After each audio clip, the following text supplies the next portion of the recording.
Mayor. It is my honor and pleasure to introduce this evening our presenters from the Downtown Business Association, Gary Walton, John Taft, and Jose Montez. They put together a storyboard on Gourmet Alley, which is one of the three projects supported by the Gilroy Economic Development Partnership and approved by the City Council. They will present a situation analysis and explain how Gourmet Alley can help the City of Gilroy with its economic recovery. They will also be discussing what needs to be done on the city's part to get the project moving forward. Gentlemen, take it away. Thank you, Mayor Blankley and the City Council for allowing us to present an overview of Gourmet Alley and the activation of it. This has been long been a dream of the downtown and its citizens. We believe it's time to activate Gourmet Alley. And actually, as the chair of the Downtown Specific Plan, it was actually part of the specific plan. So even back in 2002, when we started that, it was a vision that we had in the downtown to actually do something with Gourmet Alley and make it a destination. You want to talk about the timeline? The reason we're excited and believe that now is the time to activate Gourmet Alley is that we've reached the end of the URM retrofits. We waited until this was complete for two reasons. One, there's nothing more disruptive to enjoying a public space than having the noise, the debris, and clutter of construction. And two, in a project like Gourmet Alley, it is a much higher risk to have a single business open and be stranded while waiting for the other businesses to open. It's taken a long time to work through the URM issues. This time frame has been extended by various economic and credit market upheavals along the way. We had 9/11 in 2001, Great Depression in 2008, and more recently, the COVID-19 and the related shutdowns. This building that's being featured in the slide is 7515 Monterey. That is the last privately owned URM in downtown that was needed to be retrofitted. We've got a good piece of news for you. Because we completed this voluntary retrofit on 7515 in December, we entered into an agreement with 7411 to allow them to anchor their north wall into ours. That will save them both time and money in completing their upgrade to a voluntary retrofit. And we anticipate both these buildings will be completed and ready to open this summer, just in time for Gourmet Alley. So I don't know if you can see behind your pictures, but we actually ran some numbers on what the investment to save these 40 buildings in downtown, and it was somewhere we figure close to about $24 million. There was close to 160,000 square feet of buildings. And in terms of lost rents for the 14 years of reduced economic activity, and that's what's behind the screen, the total cost was about $700,000. The UM issue has spilled over and impacted the whole of downtown to some extent. We weren't able to calculate that because the reduced, oh, you did? Oh, the reduced, foot traffic actually affected the other merchants that were not shut down. But it's no doubt that we've actually invested a tremendous amount in downtown to save the buildings that we have. And I think that the revenue enhancement of having these buildings done will be significant. It won't solve by any means all of the city's financial woes, but I think we need to look at every source of revenue that there is and really look at those low-hanging fruits. We do have a perception issue in downtown, an issue that we need to overcome. Most people don't understand why the buildings have been empty. They compare us to Morgan Hill and ask why we do not have their restaurant mix, but they do not see what we have that Morgan Hill does not have in downtown. So we need to step up our efforts in that. We see three constituencies that must be addressed: tourists and visitors, Gilroy residents, and downtown merchants. Of these three, the tourists and visitors will be the easiest. Frankly, it's the residents and downtown merchants that will be most skeptical because they have been most impacted. But my point is the best way to change perception is to change the reality.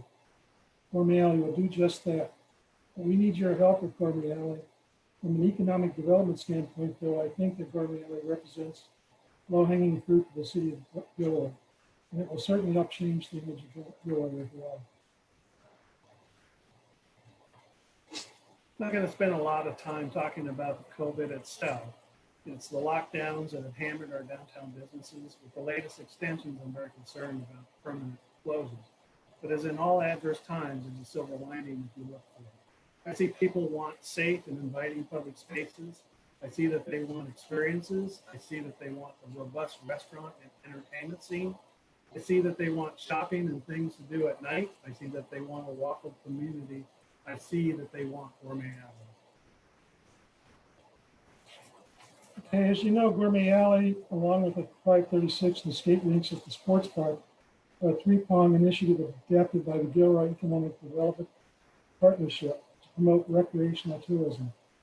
We are pleased to be working together with the city, Chamber of Commerce, Economic Development Corporation, Visit Gilroy, Gilroy Gardens, Gavilan College, and now Gilroy Garlic Fest.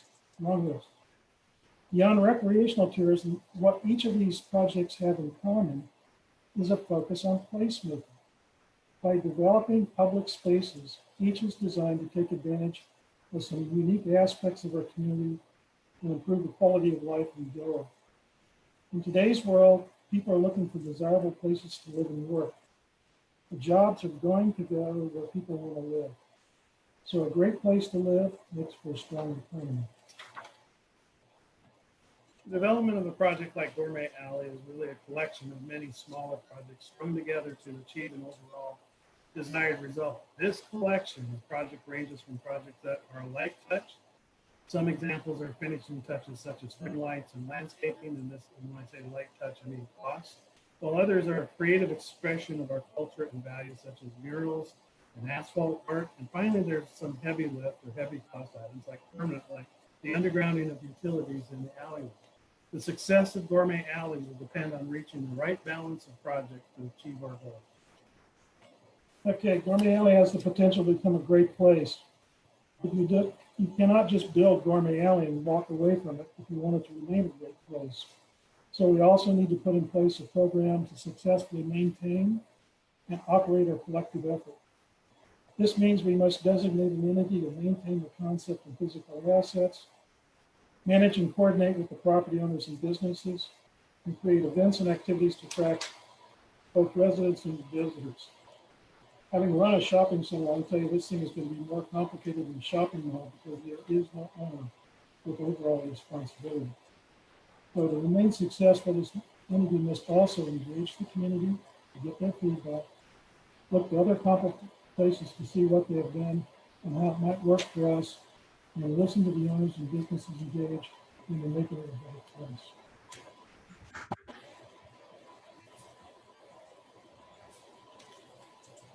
We believe that downtown Gilroy has some very appealing aspects with its historic buildings, connection with the well-established neighborhoods surrounding the downtown, support for the arts and our culture, focus on events and activities that have been disrupted by COVID, and yes, even our taco trail. Historically, downtown Gilroy has been an auto-centric place, but we're looking to change that. We want to make Gourmet Alley a destination. In fact, we believe that Gourmet Alley can become a downtown destination. A destination is a place where people will make a special trip to visit. It is a place where people will come and stay overnight. While people that visit Gilroy come from around the world and country, we also want to look to the huge market to the north of us with about 8 million people living in the Bay Area. We think there's going to be a real burst of activity once the lockdown ceases, and people will be looking for destinations near home. And more importantly, from our perspective, we'll provide the residents with a place to be proud of as we move forward. It reflects our history and our culture, and it'll be a place to take visitors and meet their friends and families for an enjoyable evening out. So this slide pretty much kind of lays out the existing physical condition of Gourmet Alley. And obviously, there's a lot of problems, and it does not reflect well on downtown Gilroy, the city. It shows a tired, dirty alley that could be in any small town anywhere around the world. Nothing like you would expect for the namesake of Gourmet Alley food court in the world famous Gilroy Garlic Club. Issues range from odors and flies, to visual light and weeds, to accumulation of trash and leaves, deteriorated public parking lot surfaces, lack of landscaping. There's more than enough blight to go around for both public and private spaces. We're excited about moving forward to activate Gourmet Alley. The alley was christened as Gourmet Alley in 1984. We think 36 years is a long enough way to activate. Okay, can the two of you speak maybe closer to a microphone? There's noise interference, unless I'm the only one hearing that. No, I'm hearing it too. There's noise interference, so I think you're going to need to be much closer to your mics. Now let me turn it up. I'm hearing it. I asked you guys if it was okay, and I It can, got worse as time went on. And this last well, thing. that's is that better? Yes, That's better. It's maybe as you were leaning back and away from whatever the source is. So Gary, we heard you. It's okay to move on to John. What's that? Yes, my. Yeah, you don't need to repeat anything. I just wanted you to know that we were progressively hearing less and less. Okay, all right, well, speak up.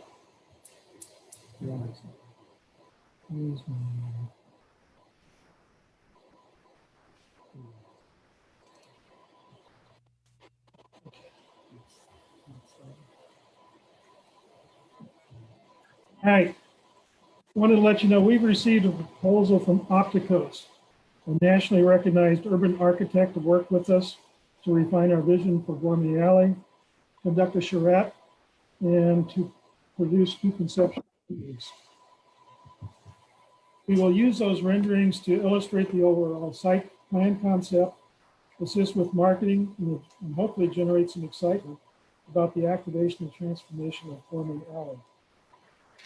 To communicate this vision, we will conduct public outreach to the community through monthly blog articles, Gourmet Alley website, postings to various partner social media platforms, and an occasional mailing.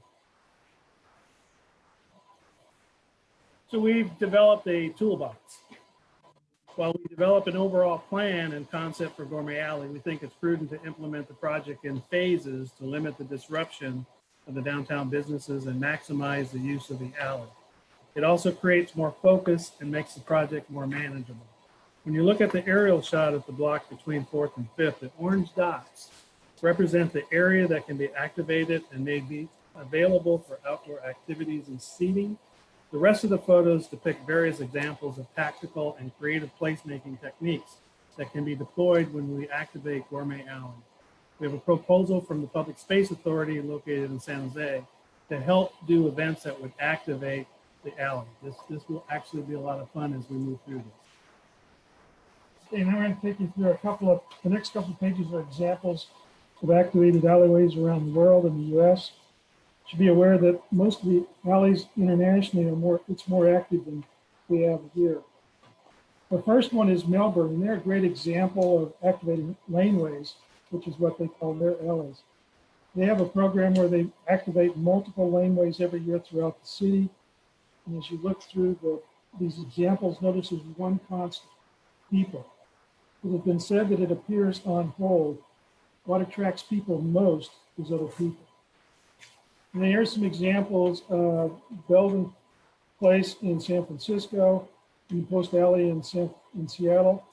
We also put a couple of pictures in from Victoria, British Columbia.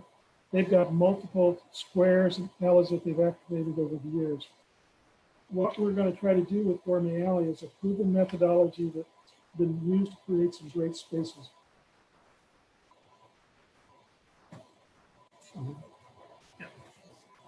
So we actually, Gourmet Alley goes from 4th to 7th. So we actually have a couple projects that we think are significant for the alley. And the largest would be the new boutique hotel in the bookstore site upstairs. It might surprise you that the second floor of the old Dick Broom building used to be approximately 25-unit boutique hotel. The hotel opened around 1915 and was first known as the Mallory Hotel. Later, the hotel was renamed to the Jensen Hotel and continued to operate until about the 70s. Since then, it has sat dormant, but no more. We intend to reactivate this space and return it to operation. In evaluating this renovation, we have taken inspiration from the Granada Hotel in San Luis Obispo. It's another hotel renovated in a historic building in the downtown district. As part of this renovation, we will remove a section of the building in the alley that was added after the hotel was closed in the 70s. This space will be replaced with a bistro-style dining patio. There would also be a second floor dining patio to help activate the alley and what we're doing on the other buildings. The other pictures depict some of the design elements from the Granada Hotel that are examples of how we could implement that. Okay, at the south end of the Gourmet Alley, the end cap involves the community center. So on the west side of Monterey is a proposed community theater and art gallery. And as you look at the picture, you can see one, this is right below your new parking lot that you're going to put in, which is a good thing. Then there's the plaza that's going to go into where the grass area is now. And we're recommending that we put in a new theater and art gallery that's to replace the existing one. It would be designed for multiple uses and would incorporate a seating capacity of approximately 200 and 250 people. And we could use the plaza, we could add to that plaza a covered stage and a splash pad for the kids in the summer. And we could use that plaza for outdoor events like the farmers market, Thursday Night Live. And then as you look, you can see in the middle, we're talking about the mid-block would incorporate asphalt art and do something that I think would be pretty spectacular. On the east side, where Hornline Court is, would be another community plaza. This plaza would be sunken down several feet to reduce the noise from passing trains. The steps could also be used for seating, thus eliminating the need for seating stands. This community plaza would be surrounded by a collection of restaurants and shops. This setup will create a community gathering place for concerts, arts, crafts, food events, and a place to go after work. Please note that the parking that is available for use here, there's a transit center parking to the south. We also are proposing that we work with the property owners to the north of the plaza to provide more shared parking plaza. And we really feel that this is important to give the city a return on investment on the new parking lot on Eagle Road. And you must play a key part. And so the Gourmet Alley concept requires a working partnership between downtown and the city. I think the reason's pretty obvious. We've got an alley that's got private buildings that are owned by and occupied by people and entities from the private sector. And the alleyway belongs to the city and it's used, and we use it for a variety of reasons. For that reason, we'd like to recommend the Gourmet Alley Steering Committee, like the one we use for the URM process. We would suggest 2 council members, and the last at the URM it was Roland and Carol. 2 representatives from the GDBA. Obviously, we'd like to have the various city departments involved in the process and included in the meetings. And we'd suggest we bring in property owner representatives that will rotate based on the phasing of the project. And other citizens obviously welcome to observe.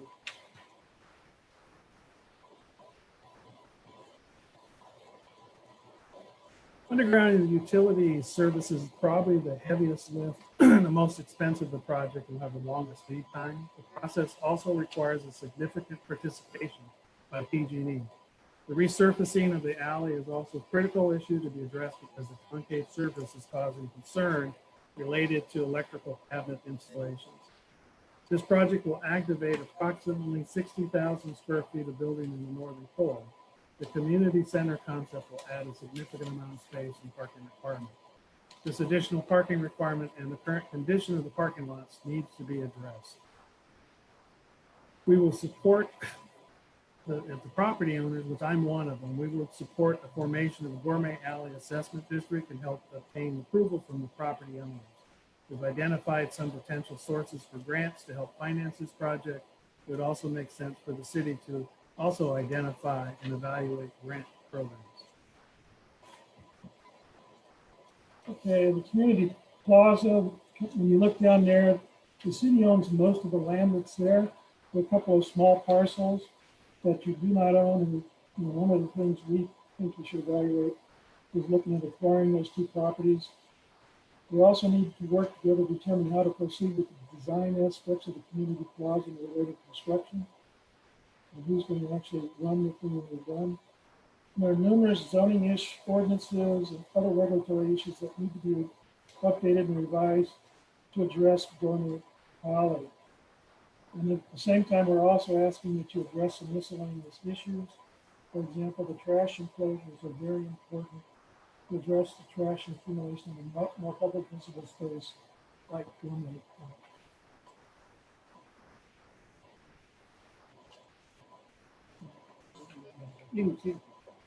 Okay, push them over. All right, we've established a tentative timeline for this project. We're projecting a 5-year timeline to complete it.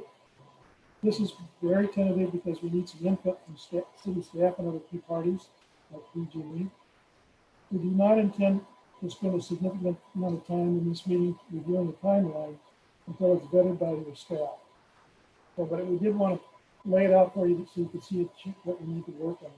The key point that I think is it's not going to be completed overnight, and it's going to involve a large effort. And we are proposing and thinking about having 2 prototypes that we would start to do some of the quicker, lighter, cheaper stuff to at least create a prototype to give people a way to see what Gourmet Alley is going to look like. Not just going to be talk, but actually take a couple of the areas and clean them up so we can hold meetings. Gary, it's getting a little hard to understand you again. All right, I was sitting back again, I apologize. But I think at this point, you know, really, we can talk about this. I figured this is an area where you have so many questions that, you know, really didn't make sense for you to spend a lot of time in the presentation going through it. But you can see the 4 stages that you have to go through with the project. Here's the phasing that we're looking at. There was some thought that went into this, but basically we want to break, as we talked about earlier, we want to break the project down into basically 6 different phases to make it easier to manage and cause a little less disruption across the downtown area. And this is the actual outline of the timeline. As I mentioned, to me, this is tentative, but it does give you a sense that we spend most of this next year finishing up, setting up and funding the project, doing the budget, starting to do the design work. We've got the concept done, we need to do the design work. And then we can actually get into construction.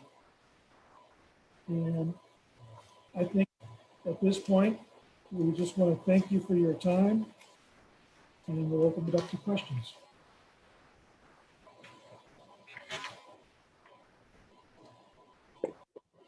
Did I make Logistical questions? Yeah. Oh, no, go ahead, council member. Yeah. Thank you, council member. How will this impact deliveries and trash bin? I know you said that there'll be common trash bins, but what about the placement of them? Well, we've actually worked with city staff a little bit on that issue already. You know what, if you go back into the presentation, you'll notice that we proposed at least 2 trash enclosures per block. And so that, and you take all the trash bins and stuff that are out at the individual properties and you work them into the common trash enclosure that takes them off the street, it takes them away from where the public space is going to be. You raised the question about deliveries and things like that. Again, if you looked at, here we're talking about restricting the traffic to pedestrians and bicycles from 11 to 10. Most vendors will deliver product to the stores and stuff in the morning. Mm-hmm. That's the way we run the shopping center as well. You get it there early and restrict it so that it's only for pedestrians and stuff in the afternoon at night. Obviously, you got to leave emergency vehicles to go through in many times. Previously, several years ago, staff had already started working on shared dumpster areas. So some of the legwork has already been done, but generally they'll be moved to the parking lot and they'll be covered and enclosed. And then there'll be more frequent pickups.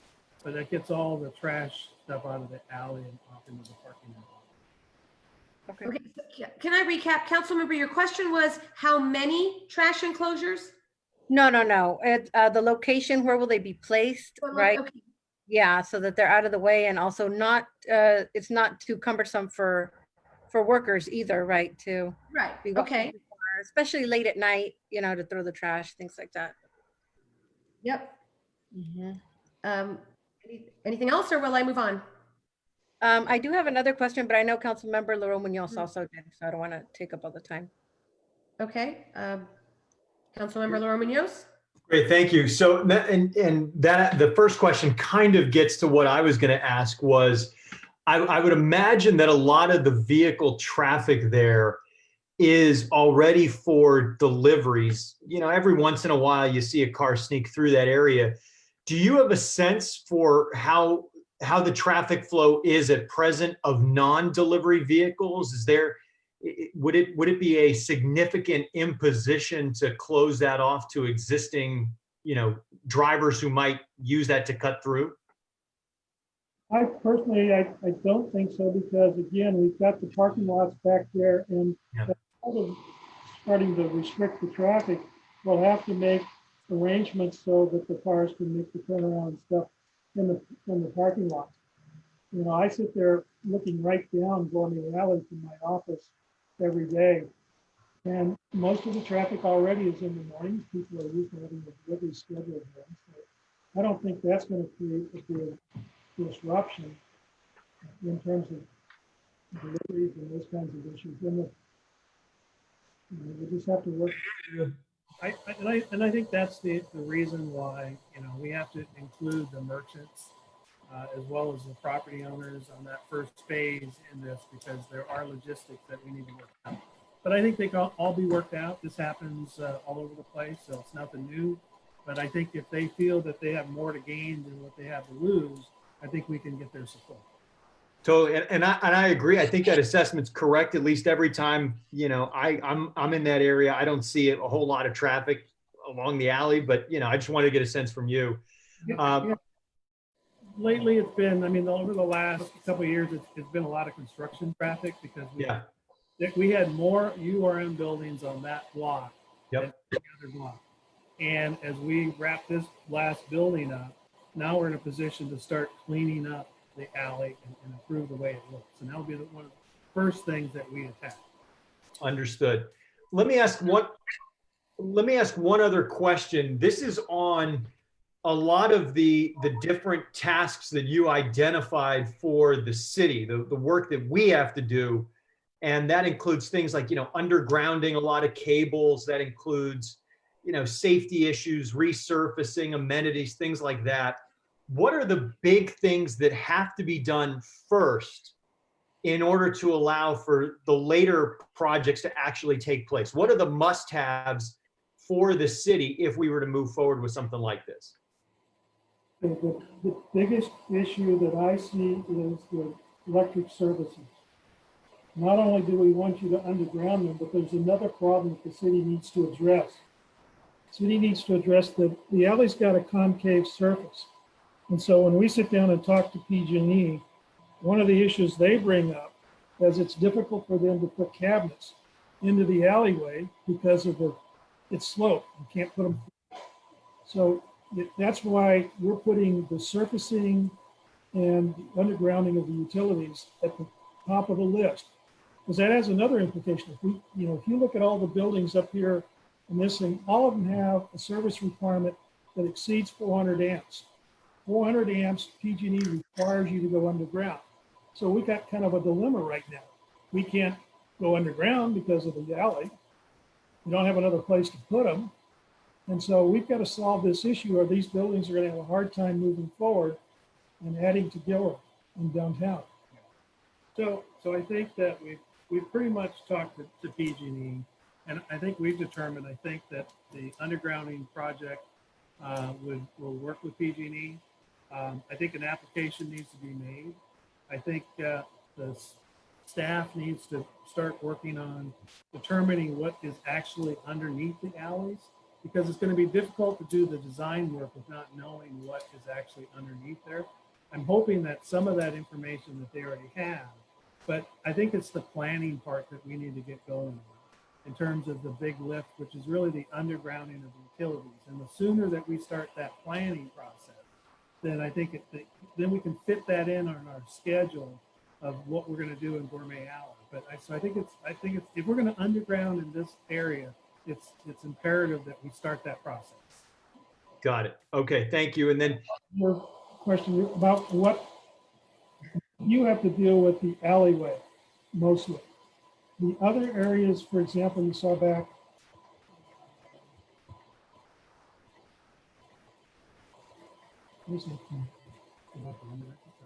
Where see where all the orange dots are that are off the alley? yes, Our responsibility is to clean that up. It's to we're looking at putting things in there like mural and art, outdoor seating. Obviously, in all these buildings, we've been waiting to put tenants in because you can't put them in when you don't have power. So a lot of what's going to go on in the private part of this activity is to do the things that you can see on this page in terms of putting in living facades, putting the lighting in, landscaping, etc. That's all going to come on private property. And that's the responsibility of each one of the owners. That's why we've been working with these owners in this area to get ready to go with this. And they're on board in terms of, they're all very excited about the prospect of going on. great. Thank you. Okay, yes, I'm going to make a little bit of announcement here first. I want the public to know that we will get to public comment after I do one round with council members. So anyone who's putting a question in the Q&A box, you'll be called on during public comment. If I might, I'd like to go in alphabetical order with council members. And so Council Member Armendariz, you had another question that you didn't get to, and then I'll just continue down. Thank you. Sure. So I'd like to say that I've seen this done beautifully in Redwood City, all over the Bay Area, and I'm sure across the country. And it's worked, to improve the aesthetics, right, of downtown or of the area that it was applied to in a beautifully. But what has always been lacking is consideration for the small businesses and the residents surrounding these areas, in that as these changes happen, these improvements and these investments, the result is that people are priced out. The small businesses that have been there for years or generations, the residents who've been there for years and generations, they get priced out and pushed out of the area, right? So they're like the sacrificial lambs. So I'm wondering, what is going to be done to mitigate this? What can we do to assist and protect existing small businesses and surrounding residents? I think one of the things that maybe will be surprising to you is the number of the buildings downtown that are owned by the operator. So it's a family-owned business. And so there's a large percentage of the buildings in downtown, there isn't a tenant. They're not going to get priced out because they own the building. So you probably got about, I might have to rerun the numbers, but I think there's about 25% of the buildings that fit that category. 25%? I think it's roughly that. It could be a little bit higher. Jose's telling me it's higher. It's been a while since I ran the numbers, but I can certainly, if you're interested, I can get that information back to you later. Really what this is, council member, is being set up for more incubators. Okay, this is for the small businesses that don't have $300,000 to go build out a restaurant. We really feel that there's a great opportunity in the changes in the industry because of rising prices of labor and rising prices of material, and large restaurants that the small format restaurant, akin to what food trucks do, allows people to get their foot in the door without a lot of capital. And when you want to open up a restaurant, either you have friends and family that have money to help you, because usually the banks, unless you're an experienced operator and you have assets, you're not going to be able to do that. We are actually trying to figure out a way as property owners and to come up with a system where we can assist these very small micro restaurants to open by, number one, very small spaces. And number two is possibly even keeping the rent low and then partnering with the restaurants in order to base the other rent on the sales. So this is really an incubator for those small restaurants. But what we want is diversity of different types of foods, and we want foods that are not expensive. And we'd like to have that mix change periodically so that it doesn't become stale. But there's definitely a need, and we've been advertising. We are meeting people that want to start a restaurant. But the one thing that they're missing for the most part is they don't have a lot of capital to do it. Okay. 3515, for example, to give you a sense of where we're heading with this, we're actually looking at putting 2 containers in behind the building that would face Gourmet Alley. So we'd have 2 pop-up restaurants that would go in there. You look at the parking lot behind Harper's building, which is the doctor's building over on 7520 Eagleberry. We're looking at making that a container operation. So that's going to allow small restaurants and businesses to come into that area and at a lot less expensive rate. And what I've been pitching to people that come to me for space is, hey, why don't you try it and start there, get your business legs underneath you about how to run a business. And then we can upgrade you into a bigger space at a later point. And what about residents? Sorry, Jose. Actually, the problem we're trying to promote, it takes care of the about, because like Gary said, there are a lot of small businesses with a very small capital that cannot start a business. This model will actually allow them to come in and start their business. Do you hear me? Like just, right? I could hear you, but it was hard. Yeah, it was hard to hear you. Okay.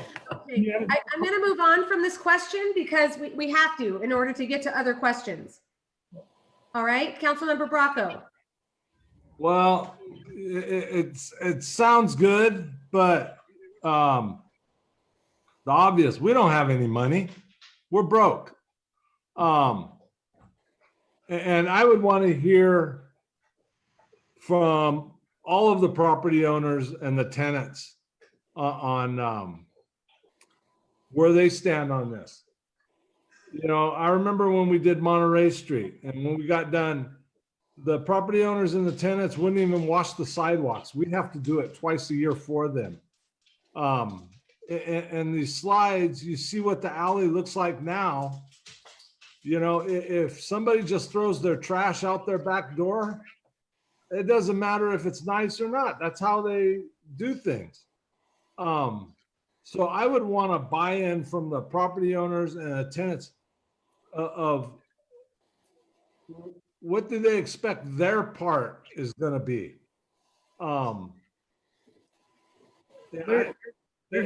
It's such a big undertaking for a city that doesn't have any money. I don't even know really how to start. And I would never support repaving these alleys and stuff, moving the downtown in front of every other neighborhood in Gilroy that has torn up streets and is waiting in line to get their street fixed. Thank you. Yeah, Councilman, I mean, I agree with you. That's why that we really feel that we need to bring all the parties together and work as a team to do this. We need to work through all those issues. I think the model that we did to get through the URM buildings, you know, we came together as property owners, we came together as a city, we worked through the problems, and very few buildings got tore down. They got retrofitted. There's a huge investment by those property owners in their buildings. They have a vested interest, I think, in order to make downtown the most attractive place possible so that they get a return on their investment. We can't be the downtown association saying this is our plan. This has to be a plan of property owners. It has to be the merchants. It has to be the community. It has to be the city. That's the only way this is going to get done. And so it's important that we start that process. Getting together and meeting and talking Doesn't cost a lot of money. And that's where we start. Before we even start talking about doing work, we got to figure out what we want, what it's going to cost. Then we figure out, okay, how do we pay for it?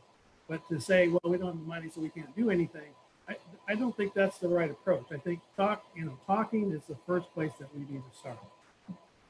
And I'll remind you of a couple other things, that there's a $3 million credit to offset the cost of dealing with the electric service and the utilities in the alleyway that's there. So that's going to substantially reduce the cost of anything you do relative to the utility services. And as I mentioned before, we've already identified a grant from the Department of Commerce that we can use for this program, and we can apply for it. And that's got, the grant could be up to $30 million.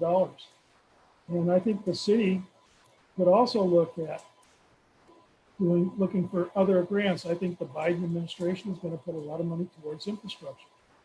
The other part you mentioned about getting buy-in from people, if we go forward and set up the gourmet assessment district, that's going to require at least 51% of the property owners to approve the deal. So there's going to be substantial, to do the things that we're talking about doing, you're going to have substantial buy-in. All right, Councilmember Hilton. Thank you, Mary Blankley. I'm very excited about seeing this, and I'm proud of what you guys have brought to us, and I'm supportive of it, and I can see the vision of it, and it's nice to have it down on paper. My one question is, I'm a big fan of lighting enhancements. So, and you talked about the string lighting, to get people out. What ways can you look at attracting maybe vehicles or people that happen to be walking down Monterey to go experience Gourmet Alley?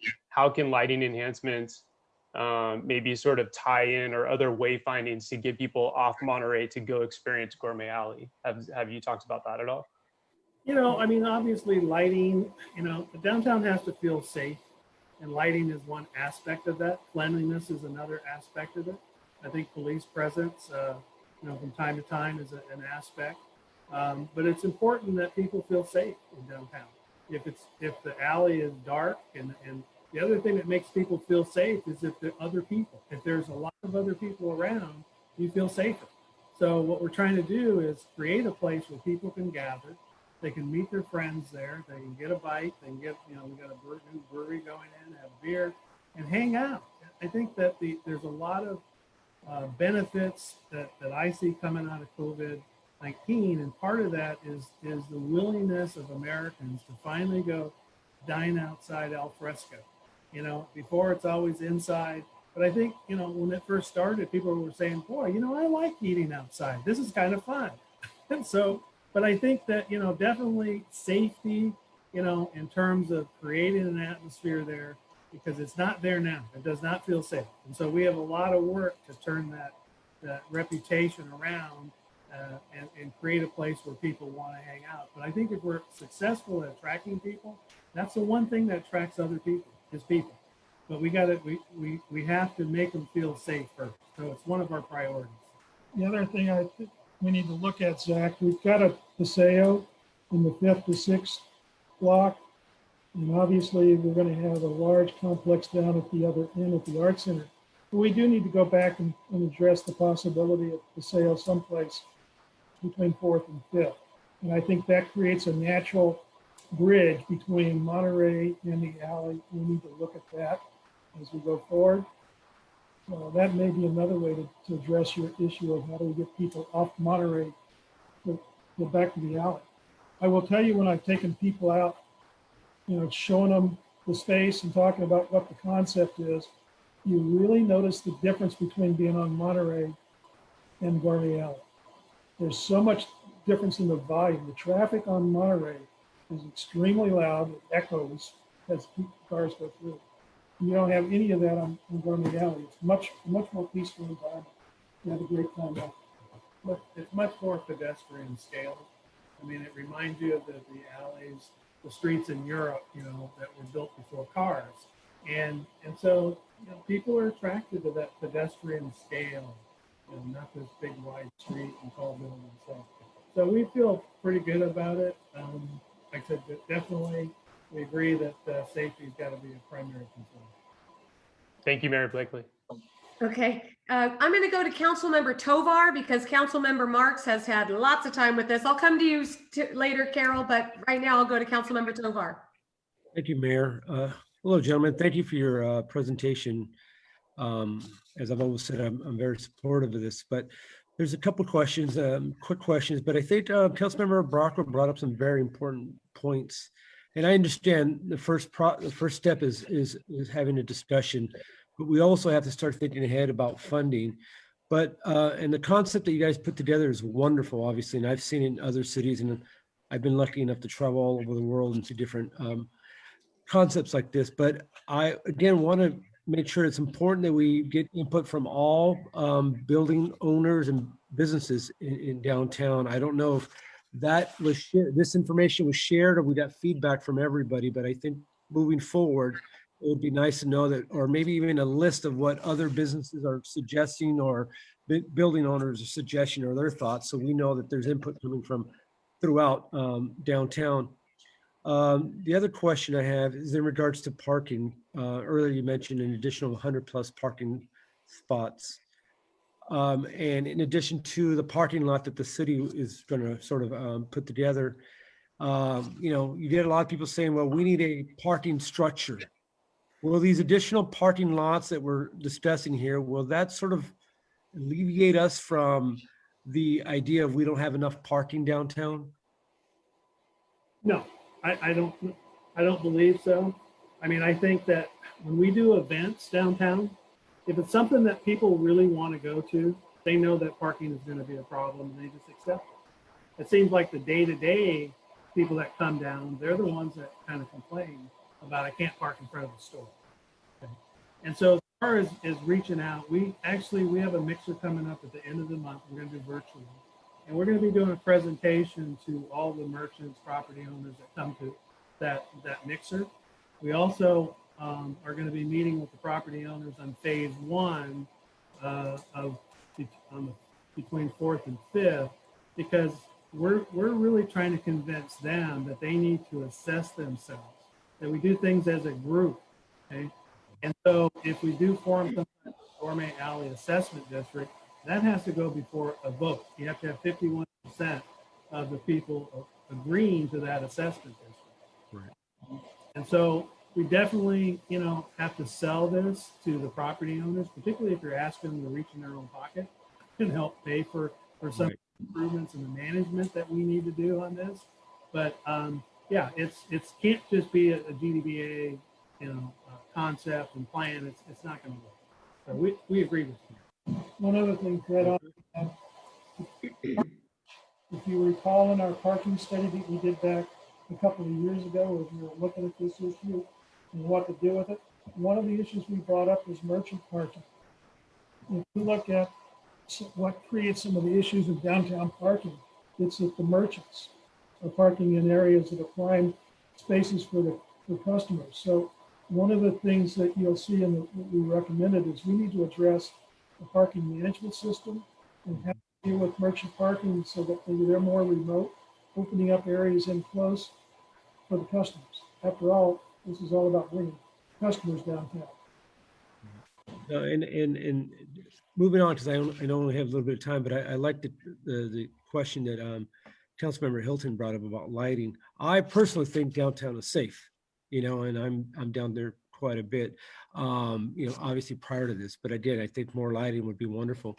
But Councilmember Bracco mentioned something earlier, I think, again, talking about the responsibility from the city, but also in addition to that, the responsibility of the business owners and because it would do us no good if we move forward on the Gourmet Alley, and then once it's all said and done, a month, 2 months later, there's garbage everywhere from tenants or business owners not taking care of that back alley. So I think we need to have that discussion included in there, as well as what the responsibility of the business owners or the tenants is going to be as well. That way, Gourmet Alley looks how these images that you're showing us, year round.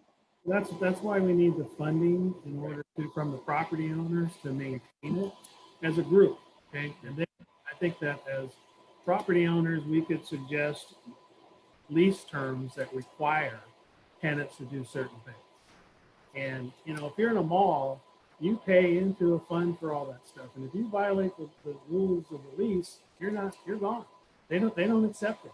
And so as downtown and even as the city, I've been promoting a maintenance ordinance for years that I think that we need to hold people responsible to maintain their property.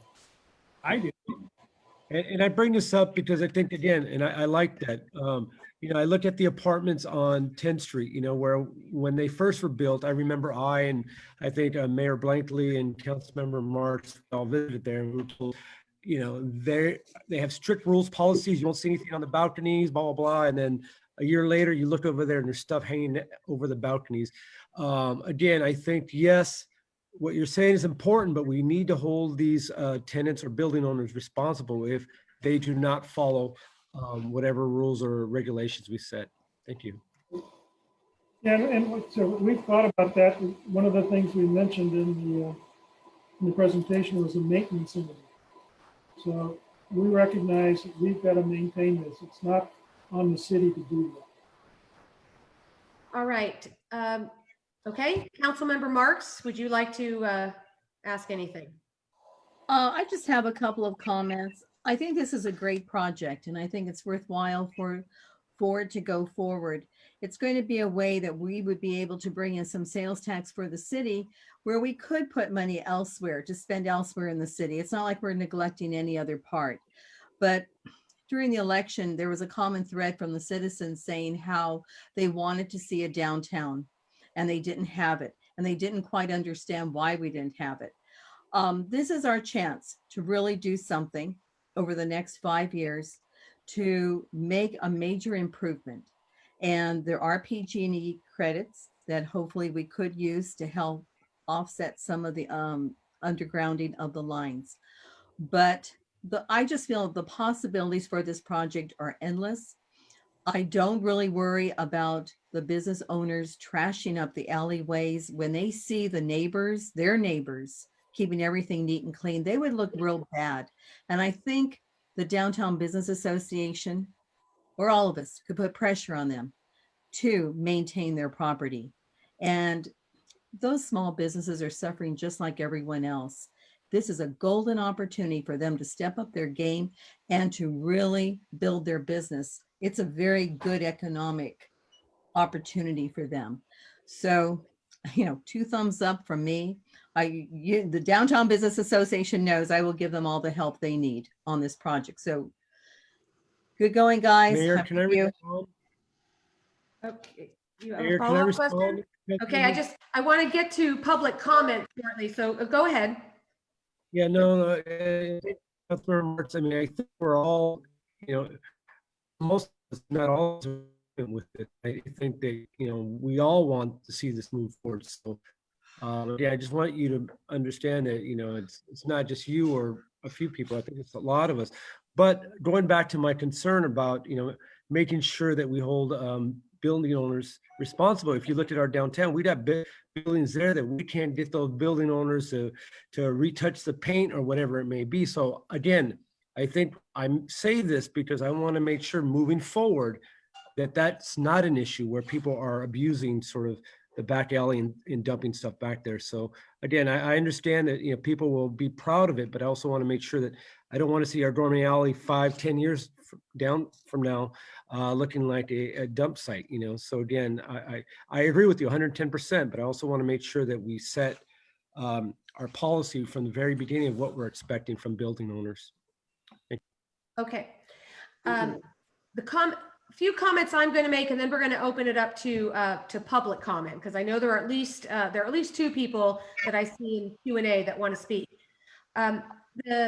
The concept here is gorgeous. I don't think there's any problem convincing any council member, or probably even the public, of how lovely it would be to have all of these things as shown in the pictures and in the drawings. So to me, the discussion really starts from, okay, how do we do it? How do we get it done? Not just talking about what we want. That's there. And the reason I say, how do we do it, is because it isn't just, it's not an obvious thing that it can easily happen, you know, even if you had unanimous support from everybody in the organization, the businesses, to go forward, because those of us who've been in Gilroy long enough know why. We can remember why the RDA didn't pass. And it was for the very reasons that Councilmember Armendariz was referencing early on in this meeting. And that is that there was a fear from local businesses and residents whose homes, who might be displaced. And of course, as Morgan Hill got the RDA and residents were displaced, you have to go in with eminent domain and you clear everything out and you start over. And that's how you get the look that they've got. And the businesses that are there now are not the ones that were there before the RDA was there. So it's just something that existed. And it's even though it might seem like those of us who are talking here are all ready to go, just remember that is something to consider for a lot of people that will need to get passed. As for the money that we know of so far, all we know so far is that the city has a credit with PG&E of $3 million. And that credit we will use to underline the utilities in whatever block we want, but it's only going to go as far as undergrounding for one block.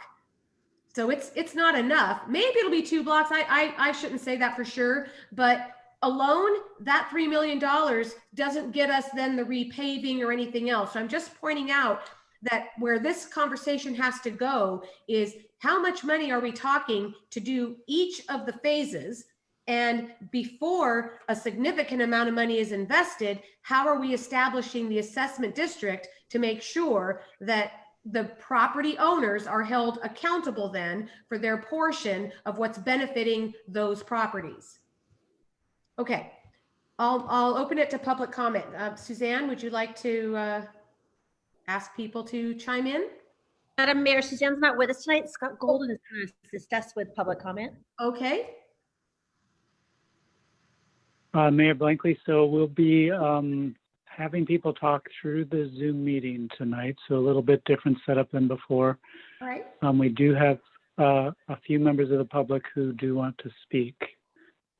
So I will enable their ability to talk in the meeting. And then at the point that their time is up or they've finished, then I remove that ability as well. So here's the first member of the public. This will be Nancy.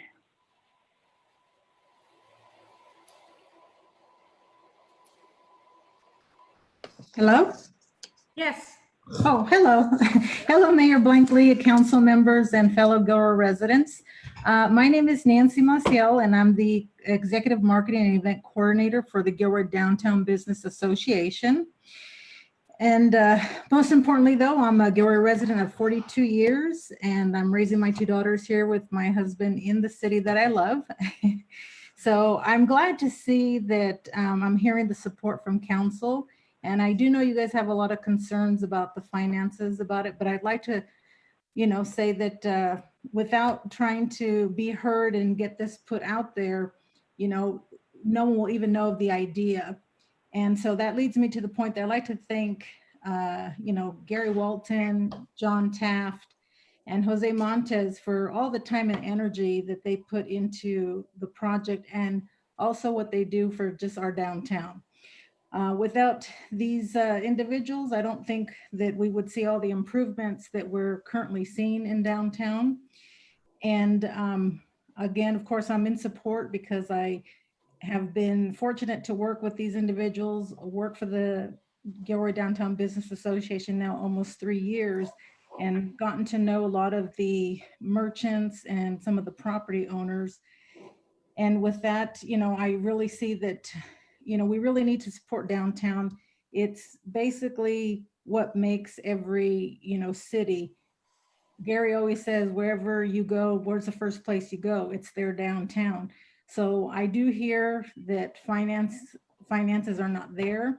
However, we need to somehow come together, whether applying for grants, looking into ways to fund this, because in the long run, we'll get money back. The city will get money back. But some of the other things that will benefit our businesses, the surrounding neighborhoods, the city, and all of our residents is that we'll get pride. As John mentioned earlier, we don't have a lot of that. People look down upon us, and pride's a big thing for us to fill. It'll clean up the alleys. I know there's concerns about the trash enclosures and how that will work, but again, working with the city staff, I think that we can resolve that issue. A lot of people complain that we don't have, a variety of restaurants. This will bring restaurants here. It'll actually activate Gourmet Alley, which again, as Gary mentioned, that was supposed to hopefully have started in 1984.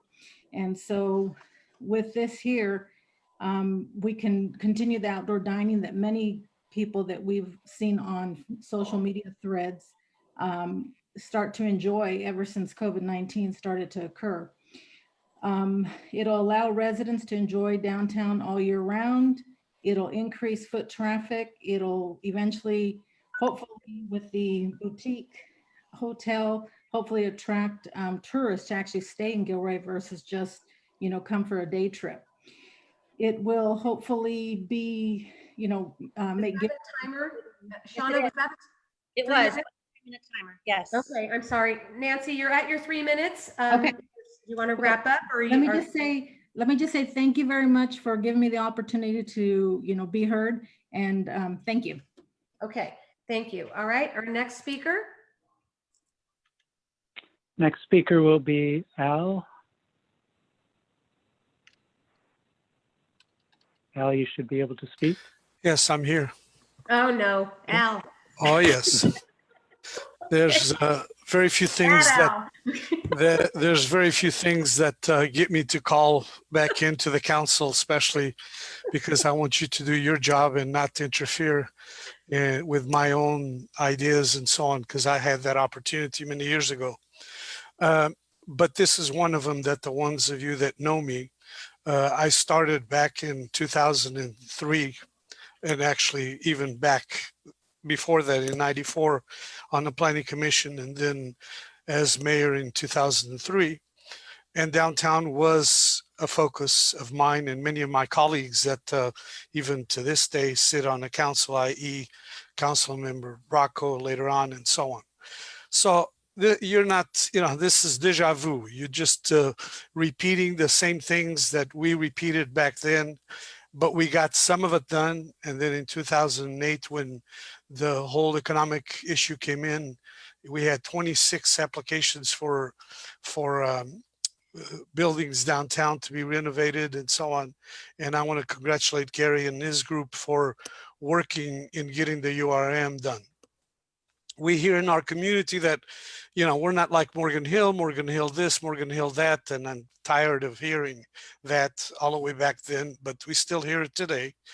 And we're going to continue hearing it until some more is done in our downtown. And I certainly agree with Councilman Bracco that, when you're talking about money, we don't have money. I think his words were, we don't have any money, we're broke. Well, if you ever wait for the day that you can turn around and say, we have money, let's get the job done, you're never going to get it done.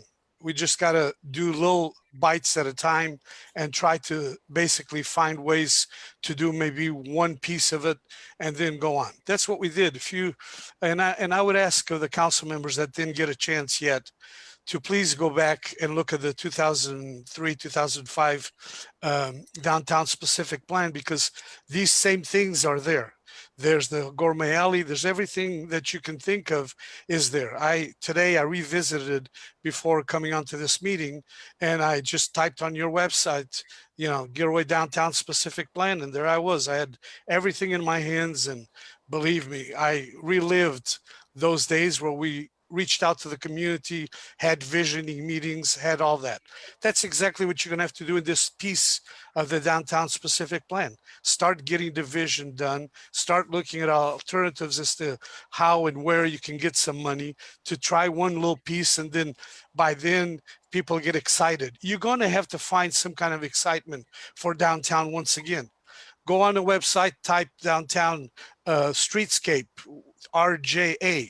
Look at what we did back then, kind of get excited about what can be done. We didn't have any money back then either, but somehow we went and found first 1.3 million, then we ended up with 4 million to do the whole streetscape. The ones of us that live here forever, you'll remember we had the chicane downtown. We replaced that with the existing streetscape. So council, don't give up. I want to congratulate the new council members and everyone that's there. Get that vision in your minds, work with Gary and the rest of the group, and don't give up. Just keep going.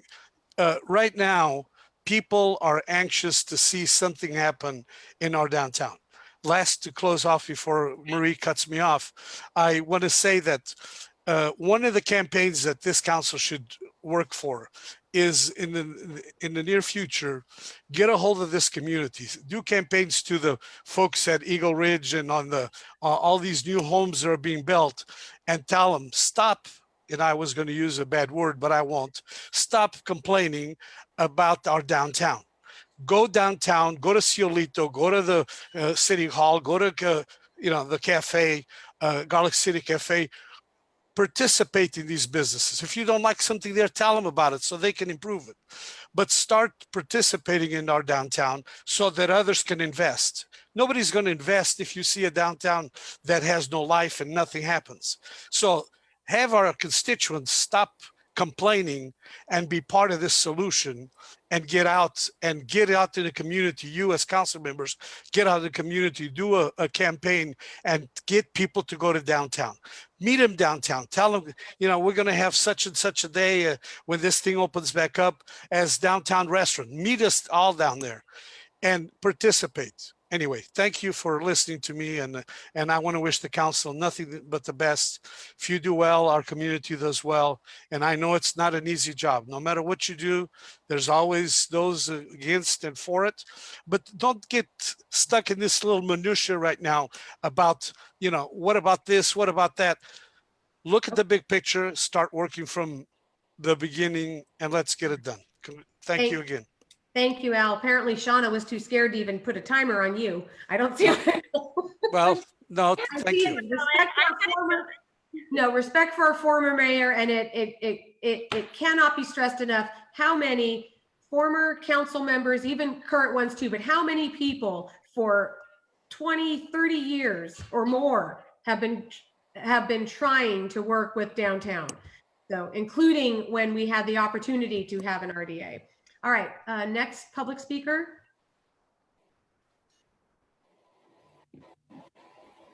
Okay, the next public speaker will be Rita. Rita, you should be able to talk now.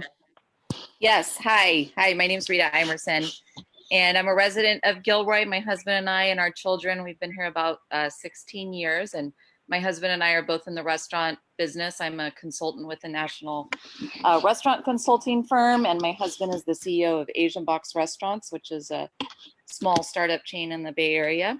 I just first want to say this is very exciting, and I certainly think that there's no question that community buy-in would be, easy to get. I think that the community has been looking for something like this for a long time.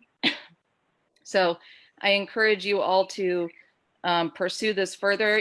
I guess my question was for the gentleman, Gary, and the other gentleman, is what is the concept as far as, are these going to be more like pop-up spots, or what are these? I think, Gary, I talked to you about this a long time ago, and the idea then was that these would be sort of culinary incubators. Is that still what this concept is looking like? Yeah, there's small units. I mean, there's about 275 square feet in a typical food truck. And so, if they can do it in food trucks, and if you look at the success of it, we're basically looking at small spaces. It could be 250 to 400 square feet. It's not huge menus, not a lot of sitting indoor, but a lot of outdoor spaces. What's really nice about this block is there's so many buildings that are set back from the alley that we can create a lot of different outdoor sitting areas. We have one site we can actually have rooftop dining. We've got some courtyards that are existing. We're going to create new courtyards. And so we're kind of looking at both brick and mortar, but also either shipping containers or some other type of, quick type of unit that we can bring in there and set up new people that want to enter into the restaurant business. Yeah, I totally agree with what you said earlier as far as, the cost of starting a brick and mortar is obviously, very challenging for people. So I think that that's a great thing. I think, certainly the biggest hurdle is going to be bringing in people with culinary ideas and talent that are diverse and that is, exciting for Gilroy and, getting, I guess, if you build it, hopefully they will come, I think. But, the reason I'm asking is because as far as the design and the equipment involved and the cooking equipment involved, I was just wondering if this was something that where you're thinking you're going to have for these smaller spots, are these going to be long-term rentals, or are you thinking these are going to be people that come in and, have these spots for just a few months and then change out? Or I think they're longer terms, but I think in terms of, I saw one model in Louisiana where they kept the leases at 6 months. And so it's kind of, they always had the lease for the restaurant that did the lease, they moved those on and they brought in another one. And it's a tough concept, but because we're not looking for a lot of money to upfront, and we're basically willing to do a lot of the improvements, so there's a risk. But we don't want to have a 5-year lease with a restaurant concept that fails, that they just kind of hang on. Yeah. Move them on and bring somebody else with a new concept so that you can try something different. Because if you just have the same people over and over again, I think you lose some of that newness. So let's go check and see what's. Yeah. Okay, Rita, I'm going to go ahead and move on if that's okay. Yes, thank you very much. Okay, thank you for your questions. All right, next speaker.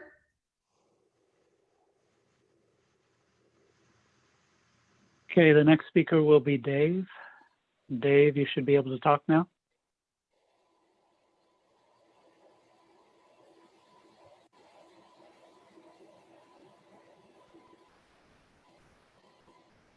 Dave, it still shows you as muted.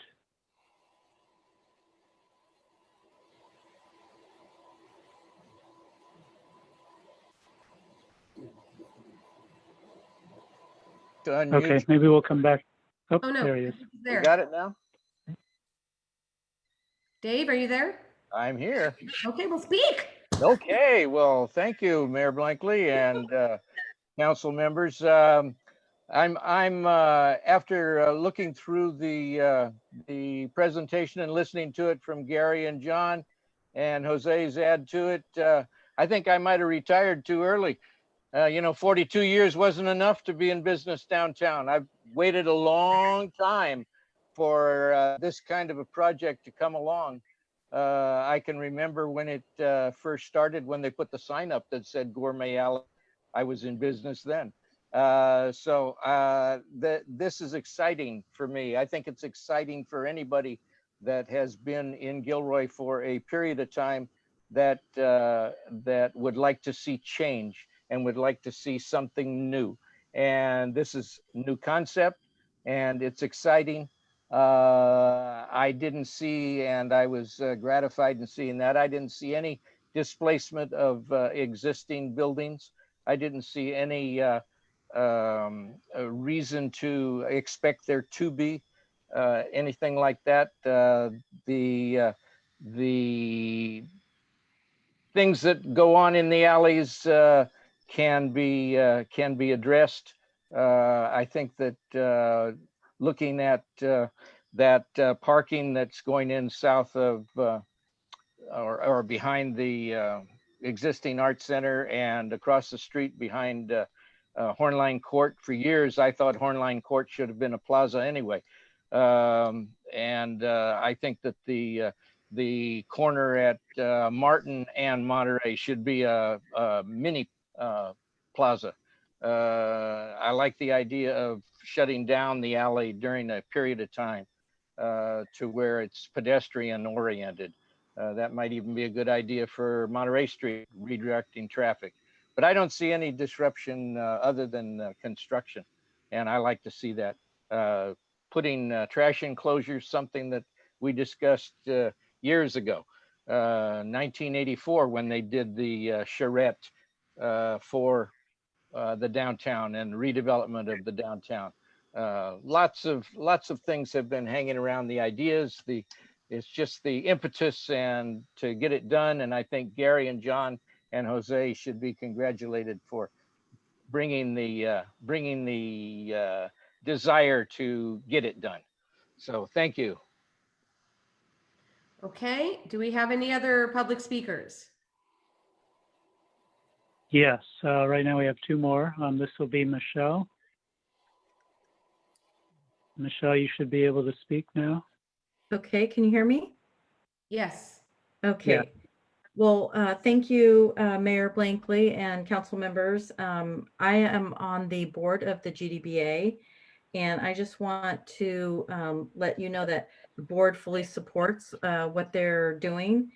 And I'm really proud of what they've done and what they're doing. And Jose, Gary, John, Jose, if you haven't seen all of the projects that they're working on down there, they're already getting this plan going on their own with their own money, but they can't do it all. And so, I agree with what Al said is, you've got to get that vision. We have that vision.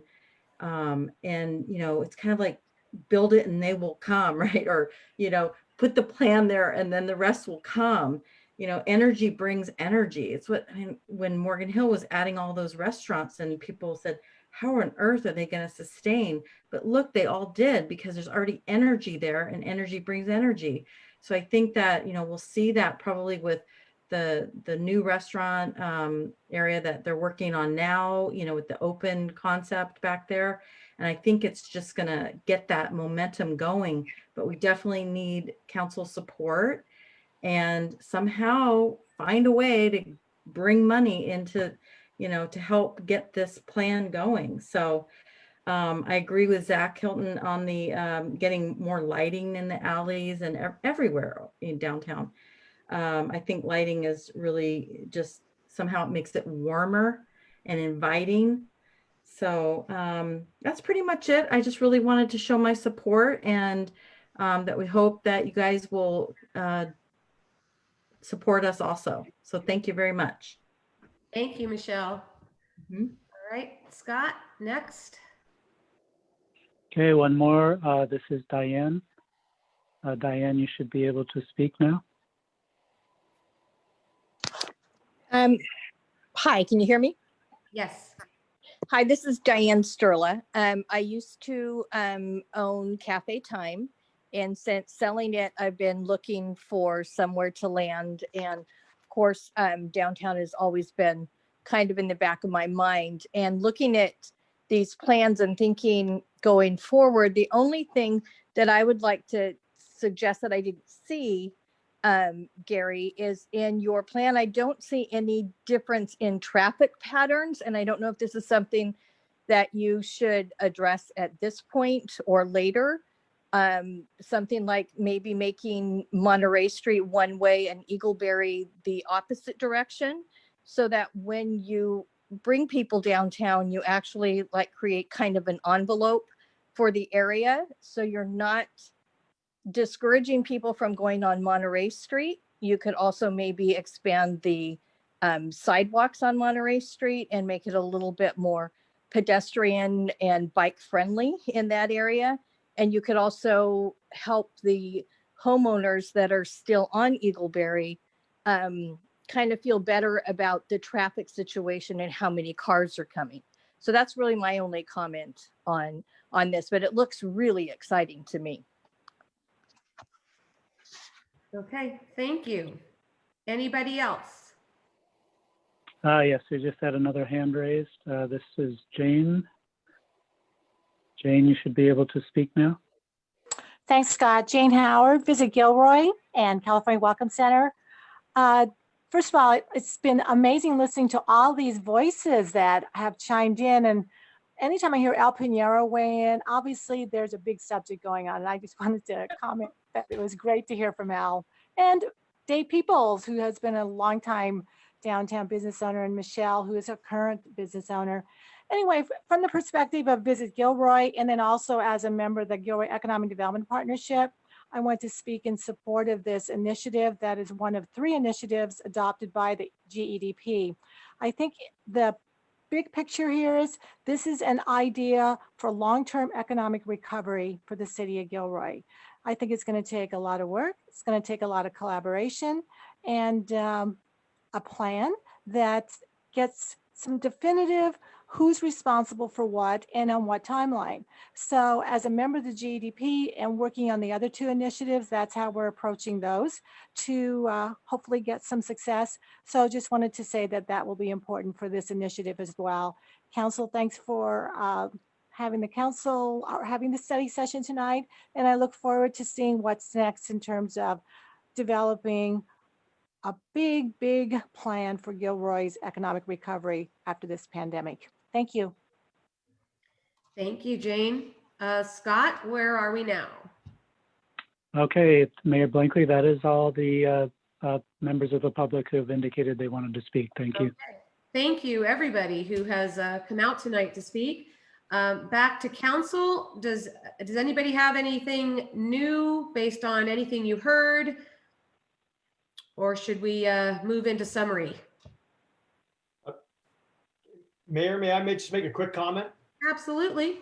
Thank you. So, you know, this has been great. It reminds me of that old saying. Someone was describing a downtown city. I can't remember which one it was, but it said, "There's no there." And I always thought that was really interesting. And for me, what we heard tonight was a plan to get more there in our own downtown.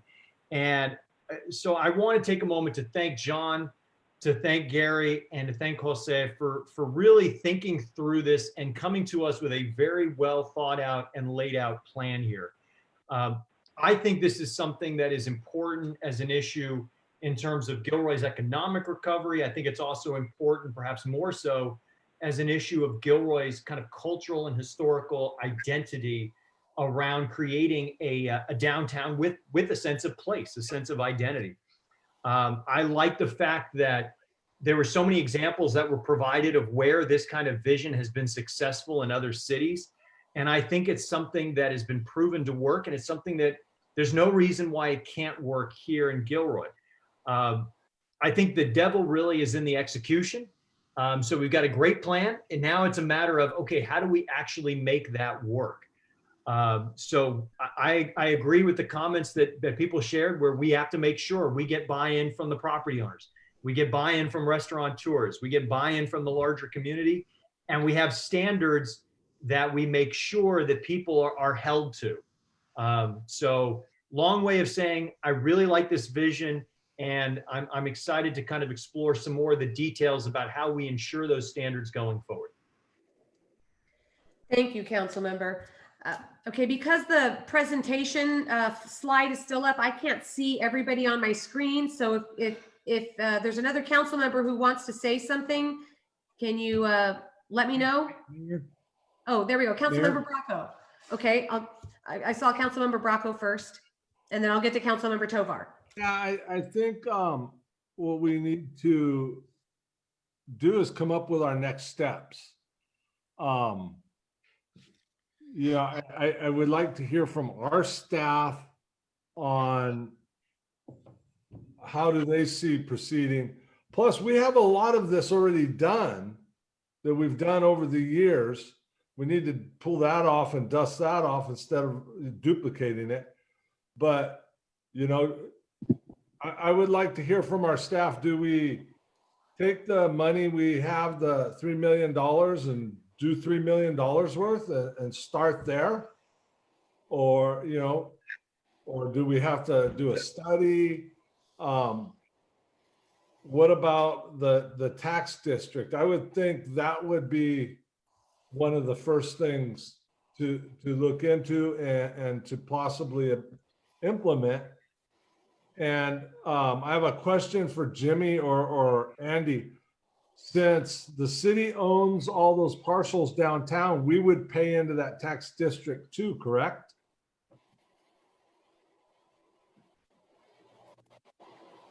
Yes. Nodding his head, yeah. Okay. Right, yes, we would. Okay. Yeah, you're treated just as any other property owner, regardless of your government status. Yeah, so I think we need to find out how much we can expect if we form the task district. How much money is that going to bring in a year? And start planning this to start implementing something. You know, we've been talking about it for 30, 40 years. I know. If we're going to talk about it some more, I don't want any part of that. I want to see, let's do something. Even if it's something small, let's do something. Okay, so let's put a pin in that, and we will go to staff with some questions. But Councilmember Tovar, you had something to say first, and then I'll go to there, and we could still have council member discussion, but I want to hone in on what Councilmember Bracco said. Yeah, no, thank you, Mayor. No, I agree with what's been said, not only from, again, John, Gary, and Jose. Thank you. I mean, it's such an excellent concept and discussion, and I know how much work you guys have put into this over the years. So thank you, and we commend you for that. As Councilmember O'Neill said, you know, I don't know what we're waiting for. I mean, I understand we're having discussion, but I think it's time to move forward. And even if it's little steps, I think what was mentioned earlier about establishing a subcommittee or ad hoc committee of different, you know, investors or different constituents or members of the community, I'm ready to move forward with that, because again, I think those discussions from city staff, and I think those can all be implemented during future discussions. So I'm ready to move forward and hopefully get the ball rolling. Thank you. Okay, so I think that's the question, is how to move forward. Okay, Carol, do you want to say something right now, or okay? No, I'll say something. I'll say something right now. When we were talking about how to fund it, I think Nancy hit the nail on the head. We have to look at grant writing, which is really important, whether it be from the downtown group. The city could also go after some grants. So I would like to see staff exploring that angle too, because this can be done sooner rather than later. Okay, so on the subject, so Jimmy and Karen, I would like, to open, to turn the discussion, I guess, towards you two, knowing that we've already funded and getting moving on the parking lot. You know, the drawings say 220 spaces. We're not sure exactly how many spaces are going to come of that, but the parking lot that is behind the theater right now, that is underway.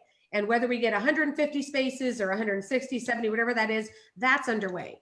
We know that we will use this whole council wants to see this. We want to help get Gourmet Alley going, get these plans going. So we know that we have the credit from PG&E that will go as far as it's going to go. That's what maybe you can tell us, is how far that credit will go. And then we know that we can we can beautify the trash bin enclosures. We know those things we can do. As far as resurfacing Gourmet Alley and setting up some kind of assessment district, can you both sort of address those things, address the things that the city is already able to commit to doing, and how we would then get more information? Thank you, Madam Mayor and members of the City Council. You know, I do want to, there are some things we can do right now, but the thing that I think that would be most helpful to staff, we are not the same size organization we were, and we are different in many ways. And you have a strategic planning session in just a few weeks. And it's very important for us to know what your priorities are. And if at that planning session that you identify this as one of your top priorities, and that's where you want us to spend our time and resources on it, then we'll do it. But as we have to remind people every day that when we do one thing, it's probably that we're not doing something else. And so I think for the benefit of all of us, we can look into some of these things that we've talked about tonight, bring that to you to your strategic planning session, and then get your direction from there about how high of a priority this is, and what we're going to do for the next couple of years, and what we're not going to be able to do. That's what we need from council. That's the biggest amount of help. When it comes to the parking lot and the structures, the parking lot's funded. So that project doesn't have a lot of reasons why it wouldn't go forward. The issue with the trash enclosures, which we've been working on and has had a lot of conversations, is that project is so much more complicated than any of us imagined. It's not insurmountable. but it does need funding. And as part of your strategic planning and your upcoming budget cycle, you can allocate some funding if that's something that you feel you want staff to finish up. So basically what I'm doing is I'm asking council to say, tell us that priority. Let's look at the finances, which we're going to be doing a lot of over the next couple of months, and see if we can join those together to match up your priorities. I think for staff, that's exactly the conversation we'd love to have with you to get your direction and make sure we're doing the right things as council directs. So that's where I would say staff feels right now. Okay, so then we will wait for that strategic planning session to determine what, besides the parking lot that's already happening, how much more we could do. Because if nothing else, what former Mayor Al Pinheiro was saying is exactly right. We can't let ourselves get discouraged by the whole thing. It's a lot. And just take the pieces that we can. We're getting the parking lot there. Let's see if the next step, let's see what more money do we need to underground all of the utility lines. And of course, once you do that, you're going to have to pave it. So we'll see what that all costs and how that fits in with all of our other needs and with exactly the amount of revenue that we don't have that we're used to having because of COVID. So, okay, understood. Does anyone else have any questions? So we leave it at this? No, I wanted to say something. Okay, Councilmember. Thank you, Mayor. So I'm thinking and I should first say though that I do love this idea. I do support it, but I want to make sure that if we're spending city public money investing in this, that we write into it or we ensure in some way that the opportunities that are being afforded are going to be equitable and diverse in how they're offered, right? And I appreciate you guys telling me more about the model and how it'll be encouraging and inclusive of incubator businesses and micro businesses. So I want to make sure that that we hear more about that model, that we know more about that model, and also that our residents are taken into account. Okay. All right. Gary, John, thank you. Jose, you too. Sorry. See you back there. Okay. Thank you all very much. All right. With that, we'll adjourn. Right? Ready to adjourn? See you all 2 weeks. All right. Bye. Thank you all. Good night. Good night.